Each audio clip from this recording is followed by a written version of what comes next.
Morning, everyone. So I'm actually a co-owner, and this is my business partner, Brittany.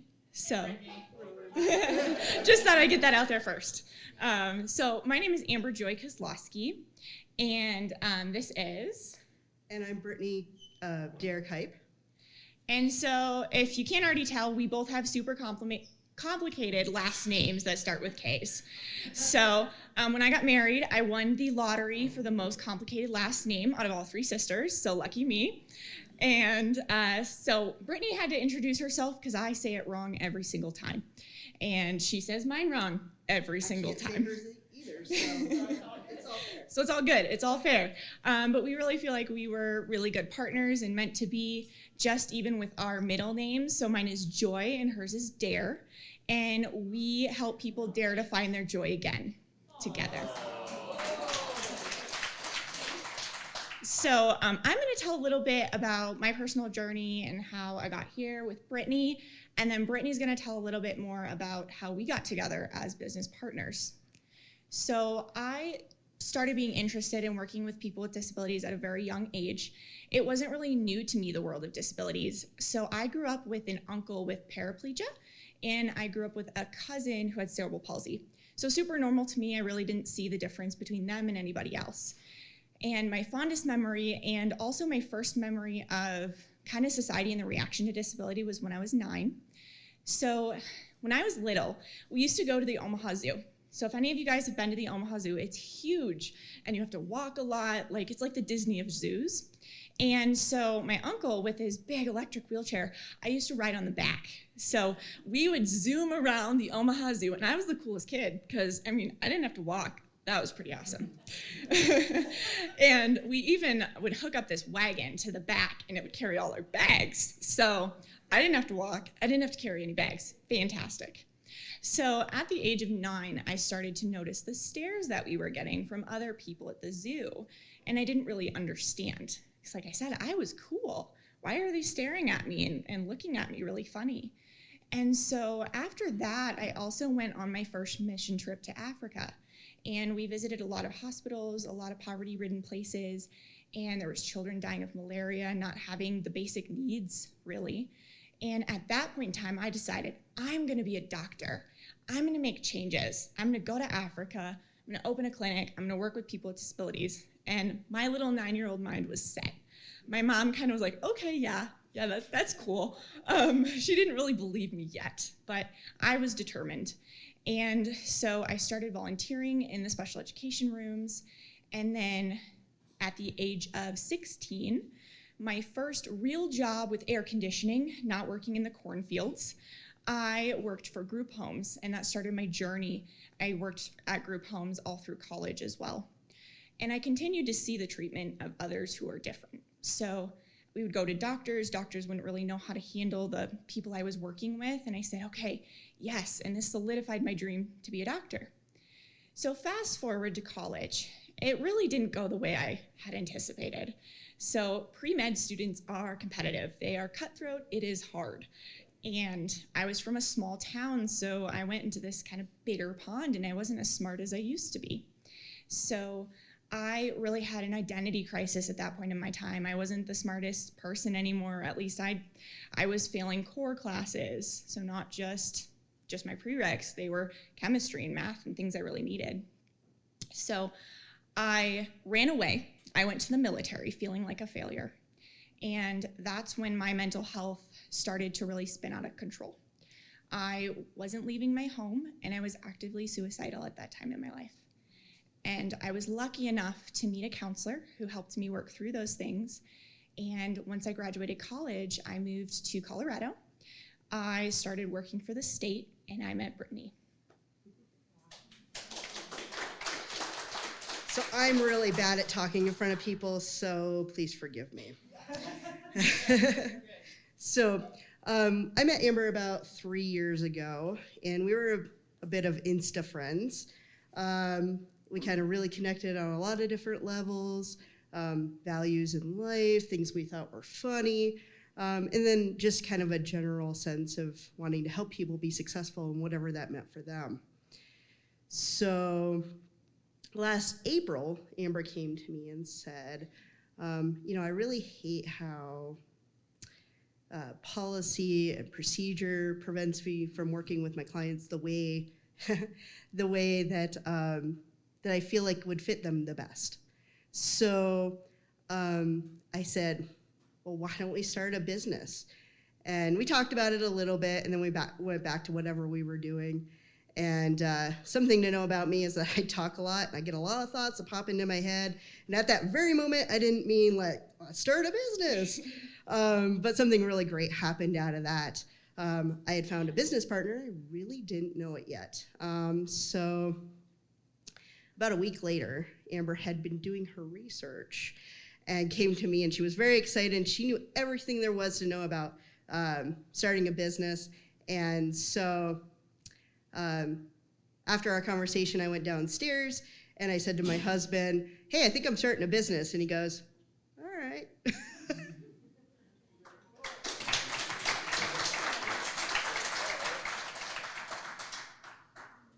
So 20 minutes of Q&A, you'll see the hands. Feel free to go for it. So what was your husband's response to you saying, I think I'm starting a business? So my husband has always been very supportive. He's a very patient man. And he really meant that. Like, all right, I'm with you if that's what you want to do. It wasn't, I know that it kind of came off a little funny, but it really wasn't in that moment. He was like, all right, yeah, that sounds good. So thanks for the question. So tell us actually what you guys do as a business, because we didn't get to that part yet. Go ahead. So we are a counseling business. We are Convenient Colorado Counseling. I work with individuals. I mostly work with adults, so 18 and up. And really where my passion is, where I like to work with people is people who are going through those suicide ideations, self-harm, anxiety, depression, trauma, a lot of the things that I personally went through and worked through, and I want to help other people work through those things. And then Brittany has a different specialty. So I mostly work with couples and parents. So just kind of reconnecting in the relationship and kind of weeding through all the junk that gets in the way of people having good relationships. Because oftentimes people don't really, they love each other and they want a good relationship. They just have things that kind of lead them astray. So, helping them kind of find their way back to each other. Frank? All righty, tell us why you're called Convenient Colorado Counseling, and give us a couple of key points of challenge that starting this business has presented to you. Okay, so I'll handle the convenient part. So originally, we started off wanting to get into the space of being virtual and providing counseling to anybody in Colorado, wherever they felt comfortable. Because it's very challenging to come to counseling and sit in front of a counselor and things like that, but we felt like if people could do it from their own space, in their pajamas, in their car, they step out, they step out of work so they don't have to share with their employer that they have to go to an appointment, and they step into their car and they have an appointment and then go back to work. We wanted to be as convenient as possible. Well, then COVID hit, and we decided that a lot of counselors were jumping into that space of being virtual.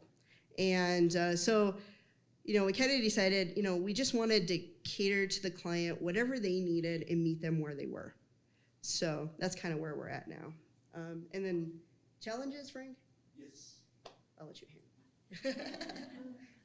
So a big challenge was obviously COVID. We had to make that pivot of it was now a saturated field.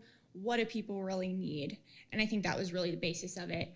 We originally weren't going to have like that brick and mortar building because we were thinking, hey, we're going to be virtual. We don't really need it. So why spend the money on that? Well, then we were seeing during COVID, a lot of people were craving that human interaction. They were craving to talk to someone, craving to see someone. maybe the home environment for some cases isn't the best place for counseling for some people. And so that's where we got that brick and mortar actually just in February to really invite people into the space and say, hey, yeah, we've got this safe space. We can commune again, socially distanced and masked and, following all those mandates, of course.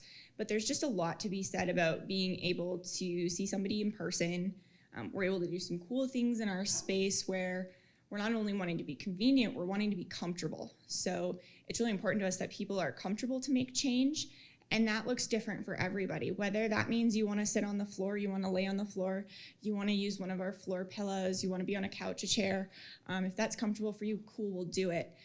You want to take a walk, great, even better. Let's commune in nature. So that's really a pivot that we've made, is having both of those options available so that people can feel comfortable. And not only that, so that people can transition. So sometimes when you've had a lot of trauma or anxiety, maybe you're having agoraphobia, so it's hard to go out of your home, especially with COVID. Maybe it's where we get to start out virtual so that you feel trusting and you feel like you can come to us. And then we transition into the office so that you have somewhere to go and it can be safe for that first place that you go. What are some of the key things that you experienced during when you were in counseling that you've incorporated into your own practice, especially with trauma? Yeah, so one of the big things that sticks out to me especially would be, I was having a lot of panic attacks at that point in my life. And I was having panic attacks in my sleep. So if anyone's experienced panic attacks, they suck. They're terrible. And so they're even worse when you're sleeping and that's what you wake up to. And so that was really challenging. And I remembered I had people, even a mental health professional, tell me, well, you're not going to die, right? Yes, I know I'm not going to actually die, but it feels like it. So that's not something that's helpful to me in this moment. Right. It would have been a good idea. They weren't worth it though. So I think that's the biggest thing that I keep in mind when I'm working with people, is being that validating person and not the person that says, well, you're not going to die, right? With the suicide rates being so high among youth these days, how are you guys engaging with the young adults in the community to help them find that resource that you're providing? Right now, we're not really working with teens, but we have a lot of connections within the community, so we can always make referrals to people that would be better suited for it. We're mostly seeing people 16 and above, and I think Amber is mostly 18 and above, so we just make sure that they get to the proper referral. And yeah, I just want to add, we do plan on, or I plan on, in June. So I'm jumping into the business full time in June. I've been working a day job. Thanks. So I'm going to be a lot more active in June. I'm going to have a lot more time. I've been working for another counseling business, and it's been great. But the problem with that is I put everything into my clients. So I know that I can't put everything into my business when I'm doing that, and my clients that I have privately. So in June, I'm going to be working on curriculum for a teen group, actually. And so it'll be a dialectical behavior therapy group. And so fancy words for, I'm going to take a look at the skills that these teens already have, because they have skills. Everybody has skills that they use every single day. Maybe they're not the best skills, or maybe we're not using them to the best of their ability, but we'll take a look at those skills. We say, okay, how do we improve those skills? How do we add to those skills? Let's put more in your toolbox. Let me teach you how to use those skills. And then have the teens actually practice the skills in real life, because that's where there's sometimes a disconnect in counseling, actually getting that real practice, and then being able to come together with other teens in this group and talk through those problems maybe they've encountered during the week, and how skills are working for them, how they aren't, and how we tweak them together. So now with all the new saturation of the virtual market, what are you guys doing to differentiate yourselves with marketing and kind of break through those usual counselor barriers and kind of think about that? So marketing's been challenging, if I'm being honest. It's just hard. And so one of our things that we are very passionate about is not being your average stuffy counselor. So sometimes when you say you're a counselor or a therapist or anything along those lines, people kind of think of that, that couch, maybe laying down, the clipboard, the counselor. And we really want to break away from that, and we want to really change the field to be approachable. And that's where really our motto came about. If you see the flyers in front of you guys. So we're really passionate about, we're here for you when you say, oh shit, I just don't know what to do next. And we've had a lot of kind of mixed feedback about our motto, but we think it's important because whether you're using those words exactly, you're saying something in your head. Everyone has those moments where crap, whatever it is, fudge, it's not working. And so that's when you need somebody to come in and say, hey, let me help you out. Whether that's virtual or in person, we're open to both. So with that being said, what's on the back of your shirt? Because I noticed it when you were walking up on stage. I think it's too bad. It's the same thing. I just turn around, Yeah, circling back, because I still didn't hear the answer to my question, so I'm going to circle back around. Give some common challenges to business. What are barriers to business that you guys have experienced trying to gain traction, trying to get this thing off the ground? I just think that's helpful in a venue like this because people are trying to create business, right? So could you circle back to that for me because I didn't hear it? I think the big challenges, like Amber says, is just getting our name out there. Who are you? And what do you do? So just trying to connect with people, getting into communities, talking to employers about what we could offer to employers for, wellness and things like that. But I think the biggest thing is just getting your name out there and getting people to trust you. Why would I buy a service from you? So I think in my view, that's the biggest thing. But what do you think? Yeah, I think Brittany said it well, that's been a big challenge for us, just getting our name out there, getting ourselves known. We started the business last year. Actually, our kind of year-versary was May 15th. So thank you. And so it was really kind of slow going as we've had different kind of those day jobs throughout it and trying to juggle that but still get our name out there and have people trust us and that's where we've been working on some kind of new ways to differentiate ourselves as well. We're actually working right now on an employer benefit package, so a way for us to impact the community in a new and kind of creative way. Oh, I'm sorry. So we understand some of your background and maybe some of the inspiration that got you into counseling, but Brittany, I'd kind of like to know what drew you to counseling. That's a good question. So I mostly like to work with families and couples and kind of that relationship piece. So I think for me, it was kind of growing up with my parents. So, and I think we all have our own unique experiences with our parents. And my parents love each other so much, but they fought all the time. They're still fighting.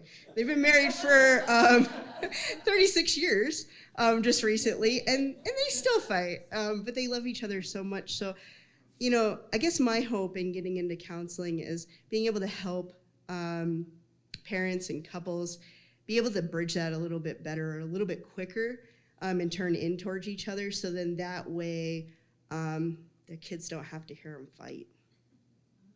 So, yeah. Amber, I think you mentioned you were frustrated where you were currently working over some restrictions that you couldn't overcome, with that. So what are you doing differently in your own practice? That's one question. And then two, tell us a little bit, if you would, about your business model. Are you taking insurance, or how are you doing things like that? If we had referrals for you, can insurance help with that, or those kinds of things? Yeah, great questions. So in the job I was in before, Brittany kind of mentioned it, kind of like those policies and procedures. They felt like they were kind of weighing down, which policies and procedures are there for a reason. They're great, but I felt like in the role I was in, I was only touching the surface with my clients. So I was working with people with disabilities to help them get into like the workforce and what they found to be meaningful. And I loved it, but I was touching the surface where if they were talking to me about, having a really hard time with the trauma or mental health or things like that, I was always referring out to those mental health clinicians. And I felt like I just want to be doing more. I want to be having a bigger impact, and I want to be able to customize it to this person, because we don't all work the same. It's not a cookie cutter mold on what we're all going to be able to move forward with, and that's how I was feeling.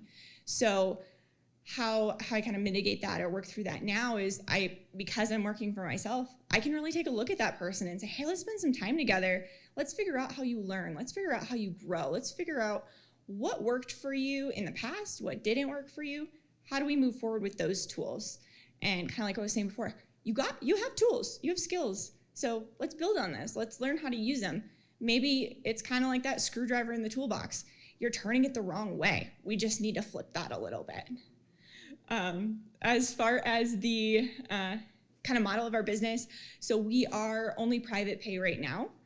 Brittany and I are both pre-licensed professionals, so we're gathering hours to get our full licensures, so we're not able to take insurance yet.